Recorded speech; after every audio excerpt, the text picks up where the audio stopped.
जल्दी या देर से वही लोग कामयाब होंगे जिनका कामयाबी के ऊपर मुकम्मल बिलीव हो, वो समझते हैं कि मैं इस मंजिल तक पहुंच सकता हूँ। बिलीव है क्या? आपने कहा मैंने सोचा तो मैंने कर दिया, ये पहला पार्ट है। पता कैसे चलेगा? बिलीव नाम है फीलिंग ऑफ सर्टेनिटी का, यकीन की कैफियत का। जब तक यकीन की कैफियत ना हो आप बड़े फैसले नहीं कर सकते।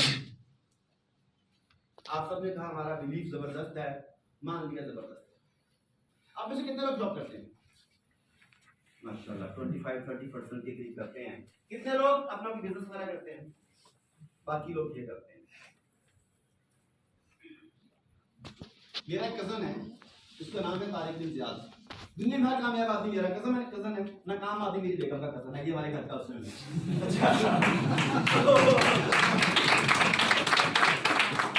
बस बात तो सुनी है ना। अच्छा, तारिक बिन ज़ियाद मेरा एक कजन है, कौन कौन जानता है?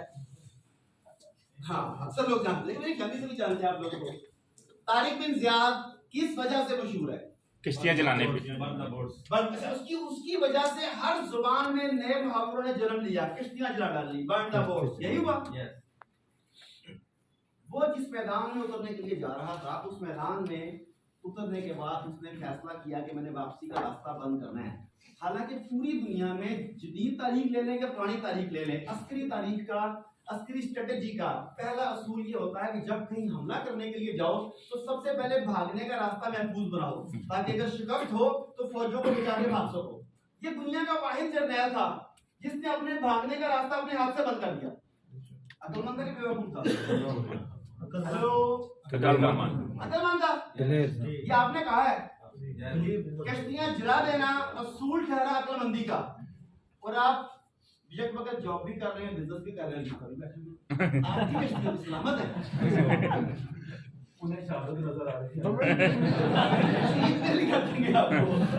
आप हिम्मत तो करें।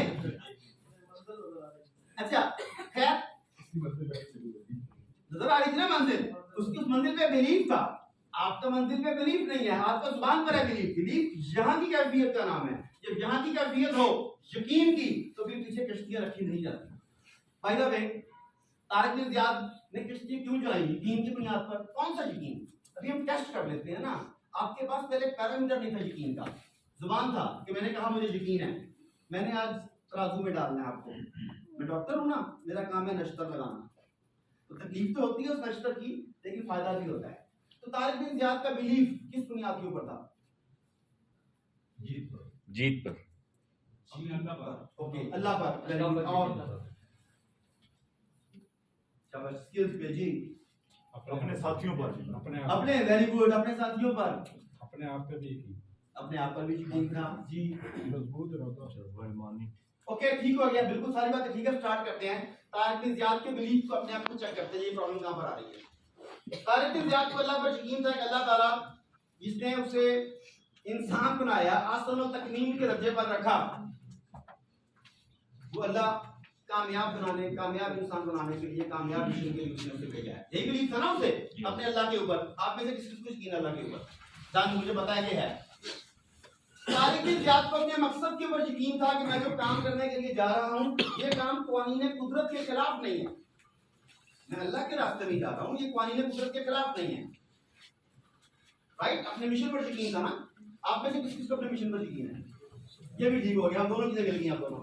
आगे चलते हैं। तारिक बिन ज़ियाद को खुद पर यकीन था। आप में से किस को खुद पर यकीन है? सॉरी, यहाँ पर गड़बड़ है, हाथ सोच के खड़ा कीजिएगा। तारिक बिन ज़ियाद को खुद पर यकीन था। क्या यकीन था तारिक बिन ज़ियाद को? ना ना ना ना ना, ये यकीन नहीं है। यहाँ पे इख्तिलाफ था, मैडम से मैं डर गया, मैं बताया नहीं इसको, हौसला जमा करता रहा कि बाद में इख्तिलाफ करूंगा।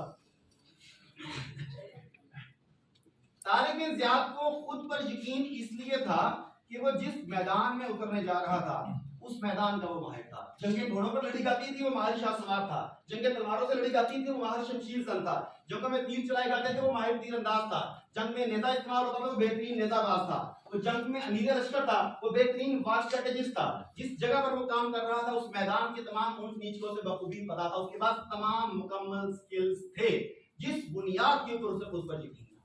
मैं कह सकता हूँ यकीन नहीं था। अब अपने आप को देखते हैं, आप जिस भी फील्ड में हैं, फील्ड में हैं, चंद सर्टेन चीजें चाहिए आपको। मिसाल के तौर पर आप सेल्स के काम में हैं, सेल्स की मुकम्मल ट्रेनिंग किसने दी? एक दो बंदे शायद निकल आए। आपका काम ऑब्जेक्शन हैंडलिंग का काम है, लोगों के एतराज़ात को दूर करना। ऑब्जेक्शन हैंडलिंग की बाकायदा ट्रेनिंग किसने दी? आपका काम है लीडरशिप, आपने लोगों को लीड करना है। लीडरशिप देने के लिए आप लोग आज यहाँ पर बैठे हुए हैं। आपका काम है लोगों के दिलों में उतरना, अपनी बातों से उनके दरवाजों को खोलना और मुंह को बंद करना। दिल के दरवाजे खोलना, मुंह के दरवाजे बंद करना, यही काम है ना आपका। कम्युनिकेशन स्किल्स की बात आपका प्रॉपर ट्रेनिंग किसने दी हुई है? आपका काम है टीमें बिल्ड करना। आप में से कितने लोगों ने टीम बिल्डिंग की और टीम मैनेजमेंट की बाकायदा ट्रेनिंग दी हुई है? Answer is no. 5-7 बंदों ने एक ट्रेनिंग ली, किसने 2 ली, मगर ओवरऑल तमाम स्किल्स जब तक आपके पास नहीं होंगे आप कैसे कह सकते हैं कि मुझे खुद पर यकीन है, मुझे मंजिल पर यकीन है? डन हो गया, मैं दरिया के इस तरफ खड़ा हूं, मेरी मंजिल दरिया की उस तरफ है। उस मंजिल का नाम कुछ भी हो सकता है, शबाना, सायमा, सकीना, मंजिल मुख्तलिफ होती है ना बंदे की। अच्छा, बीच में दरिया है, मुझे स्विमिंग नहीं आती, मुझे अल्लाह पे यकीन है, मुझे खुद पे यकीन है, मुझे मंजिल पे यकीन है, मगर मुझे स्विमिंग नहीं आती। और अब मैंने छलांग मार दी, अब मेरे फूलों पे कौन सी शहादत मिलेगी? अच्छा, यहाँ भी गड़बड़, मेरा काम है इख्तिलाफ करना है सारा, यहाँ भी गड़बड़। शहादत अल्लाह की राह में जान देने पर मिलती है, हराम मौत खुदकुशी होती है। मुझे पता था कि मुझे स्विमिंग नहीं आती, मैंने पानी में छलांग क्यों मारी? सीधी सीधी खुदकुशी है तो हराम मौत होगी, शहादत भी नहीं हुई। ये होती है प्रॉब्लम, ये होती है प्रॉब्लम। हम तो कहते हैं ना जुबान से मुझे यकीन है, मुझे यकीन है, मुझे यकीन है। अगर जुबान से यकीन कहने से कुछ हो सकता होता तो जब मैंने माँ की अजमत के बारे में सुना तो मैंने ये यकीन किया कि मैं एक अच्छी माँ बन सकता हूँ। आज तक नहीं बन सका, 52 साल हो गए हैं। खाली यकीन से कुछ नहीं होता। तो ये फीलिंग ऑफ सर्टेनिटी ये कब आएगी? जब आपके अंदर प्रॉपर स्किल्स हो। जो नहीं है लिख लेंगे ना, जो हमें सीखने हैं। अगला स्टेप, तारिक बिन ज़ियाद को अपनी टीम के ऊपर यकीन था कि मैं अपनी टीम को जो कहूंगा ये कर दिखाएंगे। आजकल की जर्नैल अपनी टीम से कहेगा खैमे जला दो, वो जाके जर्नैल का खैमा जला देंगे सब उस टीम को अपने कायद के ऊपर, अपने लीडर के ऊपर इतना यकीन था कि ये यहाँ हमें मरवाने नहीं लाया, यहाँ बसाने की बात कर रहा है। अगर कह रहा है खैमे जला दो तो यहाँ घर बना के देगा हमें। उन्होंने लीडर के कहने पर आमीन कहा, राइट? लीडर को अपनी टीम पर यकीन था और टीम को लीडर के ऊपर यकीन था, बिलीफ। जब ये सारे के सारे बिलीफ इकट्ठे होते हैं तब वो फीलिंग ऑफ सर्टेनिटी बनती है जो आपसे बड़े बड़े काम करवाती है। अब है पैमाना आपके पास, राजू के एक पल्ले में ये पैमाना और एक पल्ले में अपना अपना बिलीफ। जो कमी है उस कमी को स्टेप बाय स्टेप पूरा करने की कोशिश करें। सपोज मेरा बिलीफ कम्युनिकेशन में कंप्लीट नहीं है, टीम के ऊपर कंप्लीट नहीं है, ऑब्जेक्शन हैंडलिंग की स्किल्स की कमी है, जो कमी है उस पल्ले में वो चीजें डालते जाएं और आहिस्ता आहिस्ता वो पल्ला आपका भारी होता जाएगा। और जब ये दोनों पल्ले बराबर हो जाएंगे तो मंजिल आपके लिए आसान हो जाएगी। Got it? यस। बिलीफ क्या करता है? ये पॉसिबिलिटीज जनरेट करता है। बिलीफ का एक और तर्जुमा जो है उर्दू में आप ईमान भी कर सकते हैं। यकीन, ईमान, बिलीफ यही है ना। कुरान मजीद में अल्लाह रब्बुल इज्जत जब आपका कुफार के साथ मवाजना करता है तो वो बवजह तादाद और कसरत करता है, बवजह असलहा करता है, बवजह मालो दौलत करता है, या ईमान की बदौलत करता है। अगर तुम ईमान में मुकम्मल हो, एक बार बिलीफ कंप्लीट है, तुम उनके 20 पर भारी हो। ईमान थोड़ा कम है, तुम उनके 10 पर भारी हो। बिल्कुल ही ग्यारह दूसरे तो तुम हमारा एक उनके 2 पर भारी है। ये मवाजना मालो दौलत, तादाद, असलहा, सादो सामान इस बुनियाद पर नहीं हो रहा, बिलीफ की बुनियाद पर। इट मींस अगर आपका बिलीफ मुकम्मल है, जिस मिशन के लिए आप जा रहे हैं वो मिशन, आपकी सलाहियतें, आपकी टीम, आपका लीडर, अगर ये सारे का सारा मिशन विजन एक है और बिलीफ मुकम्मल है तो फिर आप एक 100 के बराबर काम कर सकते हैं। फिर बुनियादी की पहली की क्या पहली बिलीफ होना तो नहीं चाहिए कि आज का मुकम्मल सेशन सिर्फ बिलीफ बाकी 12 की एक एक सेशन में हो। एक बार आप कोशिश करते हैं तेज कुछ ना कुछ लेके जाएं, फिर आगे चलते हैं उसके बाद। तो आपका बिलीफ जो है, आपकी अपनी प्रोडक्ट्स, जो आपकी कंपनी की प्रोडक्ट्स हैं, ये तो स्किल्स तो हो गए ना। आपकी कंपनी की प्रोडक्ट्स कौन कौन सी हैं, प्लान कौन कौन से हैं, आपकी कंपनी उसका विजन क्या है, उसकी स्ट्रेंथ क्या है, वो क्या है, जिस इंडस्ट्री से आप वाबस्ता हैं। अगर रियल एस्टेट की इंडस्ट्री है तो रियल एस्टेट की वर्थ क्या है, दुनिया में क्या चल रहा है, इसके बारे में आपका बिलीफ, सीखने सिखाने के बारे में आपका बिलीफ, जिन लोगों से अपने काम करना है, जिन लोगों को साथ लेके चलना है, उनके बारे में आपका बिलीफ, और सबसे बढ़कर अपनी जात के ऊपर बिलीफ कि मैं कर सकता हूँ। जब ये बिलीफ सबके सब होंगे तो फिर कामयाबी मिलेगी। इंग्लिश का मुहावरा है, बड़ा मजे का मुहावरा है। वो कहता है कि if you think you can, अगर आप समझते हैं कि आप कर सकते हैं, यू आर राइट, आप कर सकते हैं। And if you think you can not, और अगर आप ये सोचते हैं कि मैं नहीं कर सकता, again you are right, you can not, आप नहीं कर सकते। ये फैसला आपने करना है कि आप कर सकते हैं या आप नहीं कर सकते। अगर यहां से आवाज आती है मैं नहीं कर सकता, तो जब तक इस आवाज को नहीं बदलेंगे आप नहीं कर सकते। और जिस दिन आपने इस आवाज को बदल लिया उस दिन हवाएं भी तस्वीर हो जाएंगी। माइंड चेंज, जी माइंड चेंज कितना इंपॉर्टेंट है बिलीफ। आपको कितने लोगों को स्पोर्ट्स का शौक है? कौन सी वैसे वायदा है? मैंने इसलिए पूछा कि काफी पुरानी बात है, मैं कोई 20 की बात है, गाड़ी पूरी नहीं थी मेरे पास, तो मैं कराटे का मुकाबला लड़ने के लिए बस में जा रहा था। तो बसें भी एयर कंडीशन नहीं होती थी उस दिनों में ना, वो दूसरी बसें होती थी। तो साथ वाले ने सिगरेट सुलाया, तो सिगरेट सुलाया तो जो स्मोकर्स है उनकी कर्टसी होती है, साथ वाले से भी पूछते हैं।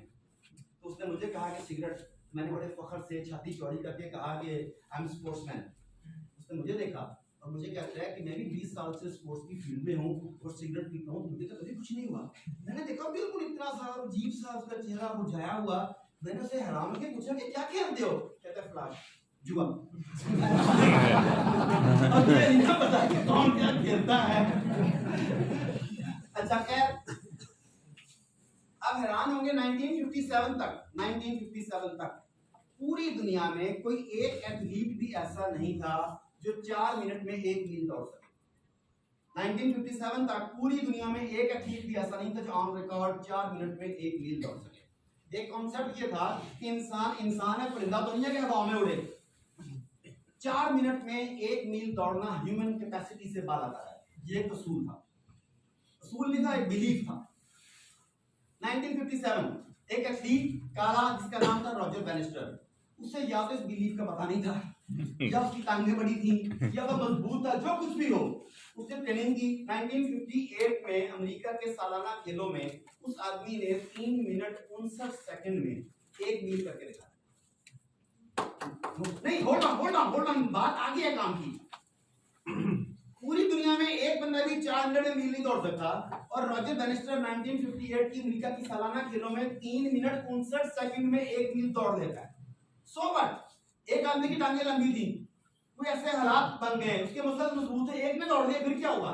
हुआ ये कि जब उसने ये रिकॉर्ड बनाया तो पूरी दुनिया के एथलीट्स तक पैगाम गया कि अंडर 4 मिनट 1 माइल पूरा करना ह्यूमन कैपेसिटी के अंदर है। उसके 2 साल के बाद जब ओलंपिक्स होती हैं तो 20 से ज्यादा लोगों ने 4 मिनट में 1 मील दौड़ा। और आज पूरी दुनिया के हर बड़े शहर में कोई ना कोई ऐसे एथलीट मौजूद हैं जो 4 मिनट से कम वक्त में 1 मील दौड़ देते हैं। मेरे अपने शागिर्द जिन्हें मैं ब्लैक बेल्ट की ट्रेनिंग करवाता हूं, उनको मैं दौड़ाता हूं। 1957 तक पूरी दुनिया में एक बंदा भी नहीं है, और आज हर बड़े शहर में कोई ना कोई बंदा मौजूद है जो 4 मिनट से कम वक्त में 1 मील दौड़ लेता है। और हमारे बड़े कहते हैं कि खुराका पुरानियां चंगियां सी, वो देसी की उम्दा थी है ना, तो खुराकें वाकई पुरानी थी। आज तो बड़े लोग आते हैं, मगर एथलीट आज का बेहतर क्यों है पहले से? उससे पहले के बिलीव था कि 4 मिनट में 1 मील दौड़ा नहीं जा सकता, तो दौड़ नहीं पाते थे। एक आदमी ने उस बिलीव को तोड़ डाला तो फिर आगे बढ़ दर्जनों, बीसों, सैकड़ों, हजारों लोगों के लिए रास्ता खुल गया। बिलीव, अगर आप अपने बिलीव को तोड़ देते हैं कि मैं ये काम नहीं कर सकता की बजाय मैं ये काम कर सकता हूँ, और बिलीव डेवलप कर लेते हैं, तो फिर नई दुनियाएं आपके अंदर खुलने के लिए जा रही है। तो तोड़ने के लिए तैयार है अपना बिलीव? किस चीज के बारे में तोड़ेंगे बिलीव? ये बताते हैं, बता लें कि पॉजिटिव बिलीव थोड़ा थोड़ा हो। अगली की है कामयाबी के लिए कमिटमेंट। बिलीफ जरूरी था अमल करने के लिए, मैदान अमल में उतरने के लिए। मुरादियों को यकीन था खुद के ऊपर, प्रवास शुरू की।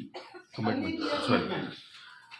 ये मुरादी फंस गई। कुछ शिकारी हो जो मेरे दोस्त पीछे बैठे ना, जिन्हें दावत दी है, उन्होंने जाल लगाया हुआ था, मुरादी फंस गई। बाकी टीम छोड़ के चली गई, ये अकेली रह गई। कोशिश की, बच्चे ने चलो आजाद भी कर दिया, टीम साथ नहीं है इसके। टीम अपना सफर कर रही है, कोई किसी के लिए नहीं रुकता।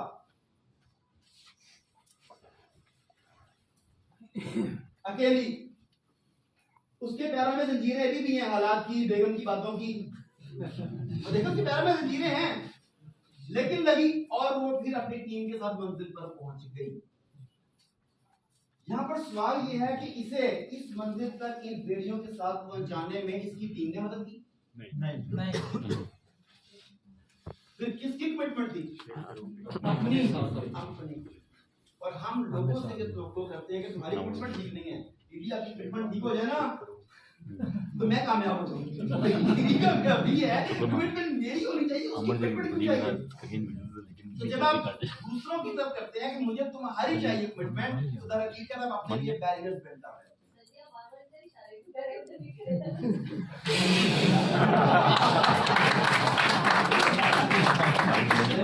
अच्छा किया, दो वजूहात है मैडम, आपने अच्छा की दो वजूहात हैं। एक वजह तो है ये मर्द जो है ना, ये बड़े सख्त दिल होते हैं कि बर्दाश्त किए तो मेरी बात जाने नहीं देंगे, पकड़ लेंगे बात में। आप लोगों के अल्लाह ताला ने दिल बड़े बनाए हैं, आप बर्दाश्त कर देती हैं, ये एक वजह है। और बाकी इनको बताता हूँ, असल वजह ये है कि मेरे अब्बू ने कहा बेटा सच बोला करो, सच अच्छी है ना।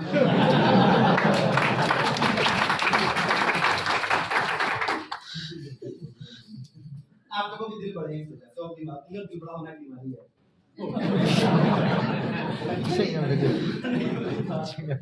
अच्छा जी, कमिटमेंट, तो हम कमिटमेंट की बात कर रहे थे। अगर आप Commitment किसी से कमिटमेंट का मुतालबा कर सकते हैं तो सिर्फ एक है, तो शीशे में नजर नहीं, कमिटमेंट अपने कमिटमेंट का आपने मुतालबा इसके अलावा किसी से नहीं किया जा सकता। क्लियर है ये बात? तो कामयाब और नाकाम में अगर फर्क देखे जाएं तो सबसे बड़ा फर्क कमिटमेंट का निकलता है। लोग मैदान में भी उतरते हैं, कुछ का बिलीव बना होता है, कुछ का मोटिवेशन स्पीकर आके मारते हैं, शाबाश तुम कर सकते हो, पानी में छलांग तो लगाओ एकदम, तो कर देते हैं, मरवा देते हैं बंदा। लेकिन उसके बाद उसके अंदर हाथ पैर कौन मारता है, कैसे मारता है, बोलते खाने के बाद भी सफर की जाने जारी रहता है, वो इस फर्क से कामयाब बनाता है। कामयाब और नाकाम बुनियादी फर्क क्या है? कमिटमेंट।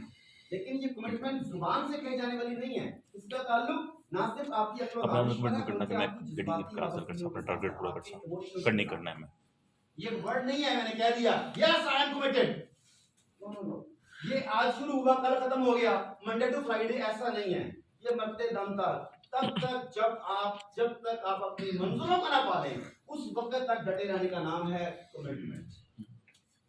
आपको कई लोग मिलेंगे, मैंने ये काम शुरू किया, मैंने बड़ी कोशिश की, साल किया, 2 साल किया, 3 साल किया, फिर मुझे पता लगा कि ये काम ठीक नहीं है, तो मैं घर पे आया। मैं बड़ा कमिटेड था, मैंने 5 साल कमिटमेंट का मुजाहरा किया। कमिटमेंट 1 साल, 2 साल, 5 साल, 10 साल की तो नहीं होती। कमिटमेंट तो होती है कि जब तक मैं मंजिल को पा ना लूं, उस वक्त तक मैंने रुकना नहीं है, यही होती है कमिटमेंट। तो आप में से कौन कौन कमिटेड है? कमिटेड है? Yes. कमिटेड बंदे को पंजाबी में क्या कहते हैं?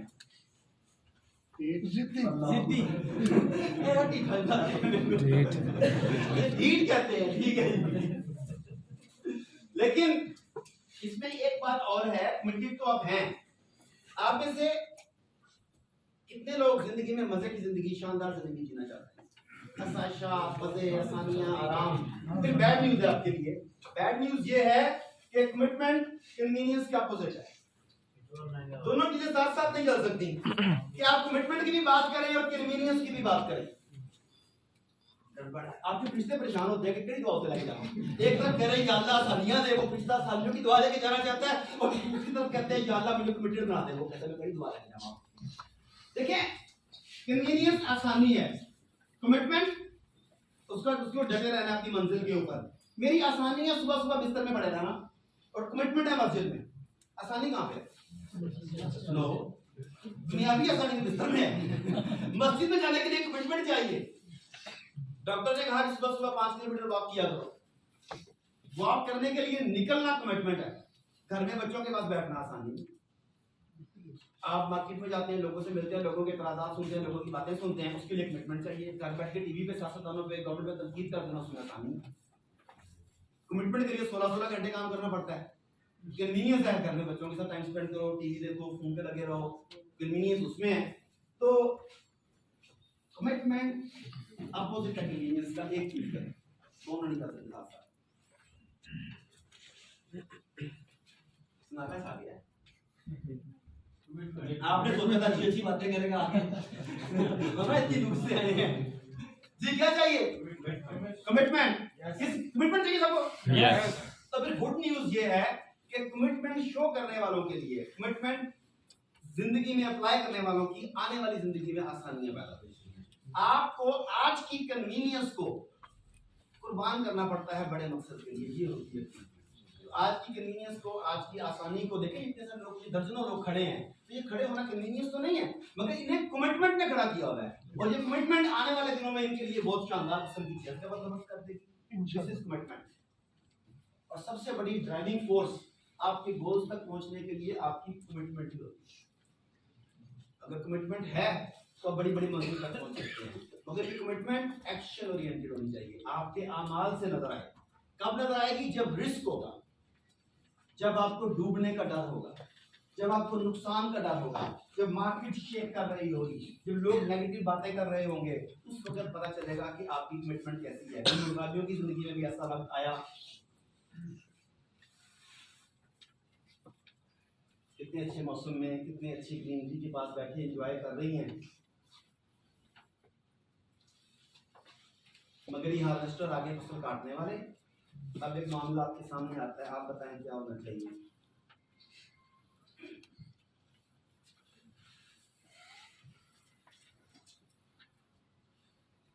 हार्वेस्टर आ रहा है, फसल कट रही है, और यहाँ पे चिड़िया अंडों के ऊपर बैठी हुई।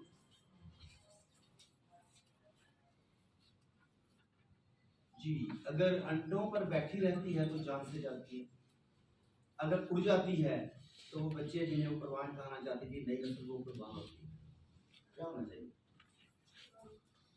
कुछ नहीं पता, मैं तो आपसे पूछ रहा हूँ कि क्या करना चाहिए? बच्चे की कुर्बानी, सलाम माँ जिंदाबाद। वैसे ठीक कहा, मेरे बच्चे तो आते रहते बच्चा बन गया। शोर डालेगी कि शायद कोई ना कोई जो है वो आ जाए, वेरी आएगी हो गई। आपके बच्चे के साथ आए, ये वीडियो दूर बेचिएगा इंडी का। बहरहाल जो भी होगा, इस वक्त इसका जो फैसला होगा इस परिंदे का, वो ये बताएगा कि उसकी कमिटमेंट अपने साथ है या अपनी नस्ल के साथ है। दोनों साइड पे कमिटमेंट है ना, एक साइड पे कमिटमेंट अपने साथ है, एक साइड पे कमिटमेंट नस्ल के साथ है। आखिरी दम तक शोर मचाऊं, शायद मुझे देख लिया जाए, मुझे उठा लिया जाए, वरना फिर जान जाती है तो जाए बच्चे, नहीं तो मैं जी के क्या करूंगा। और दूसरी सूरत यह है कि मैं अपनी जान गंवा दूंगी, बच्चे भी जाएंगे साथ में, अपनी जान बचा लूं, अल्लाह ताला मजीद बच्चे दे देगा। दोनों सूरतें हैं, लेकिन उसका जो फैसला होगा वो बताएगा कि उसकी कमिटमेंट अपने साथ है कि अपनी टीम की, अपनी नस्ल के साथ। इतना फैसला बताएगा ना। क्या कह रही है? चेक नहीं करते, बात मेरा तो नहीं कर रहा, फैसला तो आपका है, इसके बाद फैसला आपका है, आपने कर रहे हैं। नहीं तो जब आपने शादी की थी, शौहर पे आपने रहम किया था कि हम इंसान फैसला करने जा रहे हैं? किया था आपने फैसला, नहीं करे। कमिटमेंट नाम है मुस्तकिल मिजाजी का। जिंदगी में अप्स एंड डाउन भी आते हैं, नफा भी होता है, नुकसान भी आता है, लड़ाई झगड़े भी होते हैं, दोस्ती भी परवान चढ़ती है, मोहब्बतें भी होती हैं, नफरतें भी होती हैं। इन तमाम मामलों में जो मुस्तकिल मिजाज रहता है वही अपनी मंजिल तक पहुंचता है। अगर इन मुगाबियों की सफर की बात करें तो साइबेरिया के इन बर्फीले पहाड़ों से इन्होंने अपने सफर का आगाज किया। तूफान आए रास्ते में, सफर रुक गया, उन्हें आर्थिक तौर पे शेल्टर में जाना पड़ा, प्रवास मुमकिन नहीं रही, मगर मंजिल ज़हनों में ताज़ा थी कि जो कुछ भी हो मैंने मंजिल पर कंप्रोमाइज नहीं करना। इन्हें इस बात का पता था कि हालात अगर खराब होते हैं, बड़े से बड़े तूफान भी आते हैं, तो हम भी तो जाएंगे ना।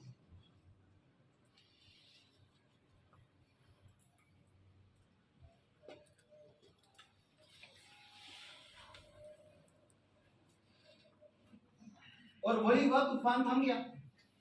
जो तूफान आते हैं वो थमते भी हैं, और दोबारा से ये अपनी मंजिल की जानिब रवाना।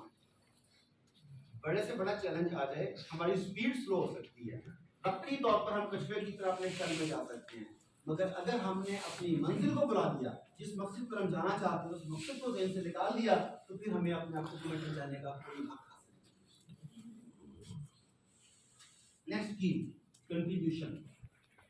कंट्रीब्यूशन क्या होती है? आप सोसाइटी को देते क्या हैं, फैमिली को क्या देते हैं? कहते हैं कि एक वालिद अपने बच्चे को साथ लेके पहाड़ी इलाके की सैर के लिए गया। गए पहाड़ी इलाकों में? कहीं तो आए पहाड़ी इलाकों से आप लोग जी। तो बाप और बेटा दोनों जा रहे थे, तो बेटे का पाँव स्लिप हुआ, उसके मुंह से आवाज निकली आह। तो पहाड़ से आवाज गूंज के वापस आती है, पहाड़ से आवाज आई आह। बच्चा बड़ा चौंका, उसने हैरान होकर पूछा तुम कौन हो? आवाज आई तुम कौन हो? बच्चा और परेशान, कहता हिम्मत है तो सामने आ। आवाज आई हिम्मत है तो सामने आ। बच्चे ने नफरत से थूका नीचे, कहता है थू। आवाज आई थू। बच्चा कहता है बुज़दिल। आवाज आई बुज़दिल। अच्छा बड़ा परेशान कि ये क्या हो रहा है। उसने बाप से पूछा कि ये क्या है? बाप कहता है देखो। बाप कहता है शाबाश। पहाड़ से क्या आवाज आई? बाप कहता है जबरदस्त, तुम्हें चैंपियन हो। आवाज आई तुम्हें चैंपियन हो। बेटा हैरानी से कहता है मैं अभी भी नहीं समझा। तो बाप कहता है कि बेटा लोग इसे ईगो या बाज़गश्त कहते हैं, मगर मैं इसे जिंदगी कहता हूँ। जो तुम जिंदगी को दोगे, जिंदगी वही तुम्हें दोगे।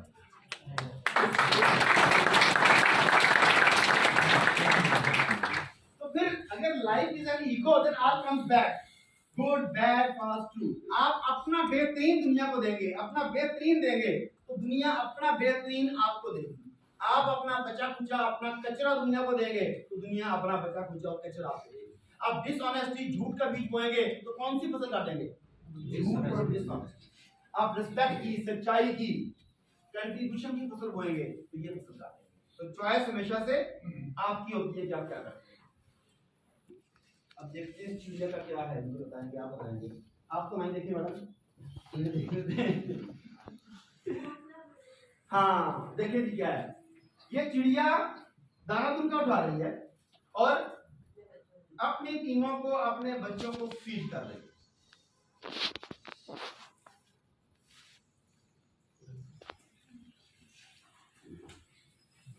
अब तक ईगल्स कौन कौन है? इधर ईगल्स कितने हैं? 25-30 ईगल्स हैं यहाँ पे। ओके जी। क्या लेसन है? ईगल्स क्या लेसन है?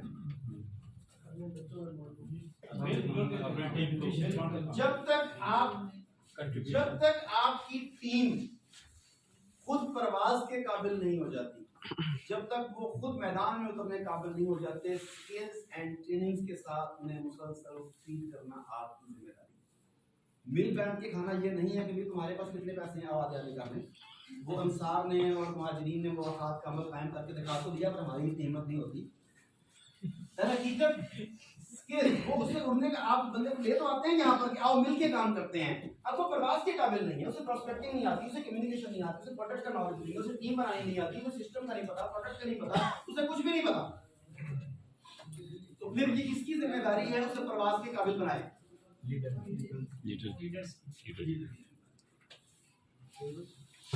और इसके लिए एक सादा सा असूल है, वो असूल आप लोगों की इंडस्ट्री में, नेटवर्क मार्केटिंग इंडस्ट्री में 100% अप्लाई होता है। वो असूल ये कहता है कि आप जिंदगी में जो कुछ भी हासिल करना चाहते हैं उसे एक तरफ रखें, लोगों की वो हासिल करने में मदद करते हैं जो लोग हासिल करना चाहते हैं, तो आपको वो मिल जाएगा जो आप हासिल करना चाहते हैं। नेटवर्क मार्केटिंग में तो ये असूल 100% अप्लाई होता है ना। आप अपनी टीमों के ड्रीम्स पूरे कर दें तो यू आर टॉप लाइन, आपके खुद का खुद ड्रीम्स पूरे हो गए। लेकिन अगर आप नेगेटिविटी की फसल बोलेंगे, लोगों की टांगें खींचेंगे, तो गड़बड़ हो जाएगी। हर साल एक मुकाबला होता है किसानों का, और जिस किसान की फसल सबसे अच्छी होती उसे बड़ी एक हैंडसम अमाउंट जो है वो गिफ्ट कर दी जाती। 3 साल मुसलसल एक ही किसान को बेहतरीन फसल का अवार्ड होगा। तो एक सहाफी उसका इंटरव्यू करने के लिए पहुंचा कि क्या वजह है कि हर दफा इसी को मिलता है। वो पूछता जब उसके गांव में पहुंचा, आसपास के लोगों से पूछा, तो पता चला कि वो आदमी जिसे हर साल इनाम मिलता है वो बेवकूफ सा आदमी है। वो अपनी इंतहाई कीमती फसल का इंतहाई कीमती बीज मुफ्त में आसपास के लोगों को फ्री दे देता है। तुम भी के पास ये मेरा बीज ले लो, तुम भी मुझसे बीज लो, तुम भी मुझसे बीज ले लो। उन्होंने कहा कि तुम्हें पता भी है, इसे पता है बंदे को कि कंपटीशन में सारों ने आना है, फिर ये वो खास बीज क्यों दे देता है? खैर मुश्ताबा वो किसान के पास पहुंचा और कहता है कि तुम अच्छे किसान तो हो, तुम्हें इनाम मिल जाता है, मगर तुम्हें बेवकूफ आदमी तुम अपनी बेहतरीन फसल का बेहतरीन बीज मुफ्त में आसपास के खेत वालों को भी दे देते हो, तो वो कल तुम्हारे मुकाबले में आएंगे। किसान कहता है ये मुझे पता नहीं कि मैं बेवकूफ हूं या नहीं, मगर मुझे ये पता है कि तुम्हें काश्तकारी का बिल्कुल नहीं पता। वो कहता है क्या मतलब? वो कहता है कि अगर मेरे आसपास के खेतों वाले बुरी फसल का बीज बोएंगे, जब हवा चलेगी तो पोलन उड़ के मेरी फसल पर भी आएगा और मेरी फसलों को तबाह कर देगा। अपनी फसल को बचाने के लिए जरूरी है कि मैं अपने आसपास के खेतों में भी अच्छी फसल की पैदावार यकीनी बनाऊं।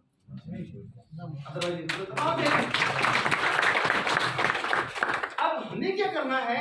हमें अपने आसपास अच्छे बीज बोले हैं, हमारी फैमिली में अच्छे बीज हो, हमारे दोस्तों में अच्छे बीज हो, हमारी टीमों में अच्छे बीज हो, जहां हम ऑफिस पे जाते हैं वहां पर अच्छे बीज हो, जिस मोहल्ले में हम मौजूद हैं वहां पर अच्छे बीज हो। हमें हर तरफ से पॉजिटिविटी मिले, हमें हर तरफ से मंजिल पर जाने वाला हौसला मिले, ताकि हम मंजिलों तक जाएं। अगर हमारे आसपास नेगेटिविटी होगी, मनफियत होगी, तो क्या हम मंजिल तक पहुंच पाएंगे कि रास्ते में शिकार हो जाएंगे? रास्ते में शिकार हो जाएंगे। तो फिर अच्छी फसल का बीज बोइए। और ये सब कुछ एक तरफ रह गया कि ना भी करें, तो क्या दूसरे लोगों की मदद करना बतौर ह्यूमन हमारी जिम्मेदारी है या नहीं? तो जिम्मेदारी भी बतौर ह्यूमन हमें पूरी करनी पड़ेगी ना। नेक्स्ट ये है जी डुप्लीकेशन। डुप्लीकेशन किसी भी चीज को आइडेंटिकली कॉपी करना, एग्जैक्टली जैसे उससे पहले किया जा रहा है वैसे करना। तो इस देखिएगा, मुझे बताइएगा कि डुप्लीकेशन कैसे चल रही है।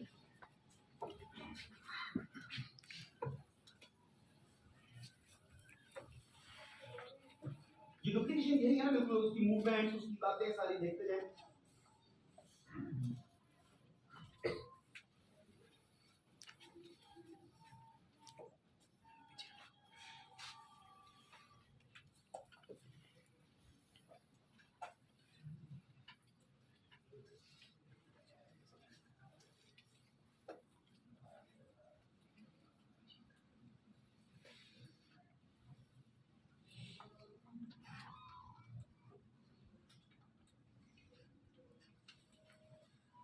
Identical copy.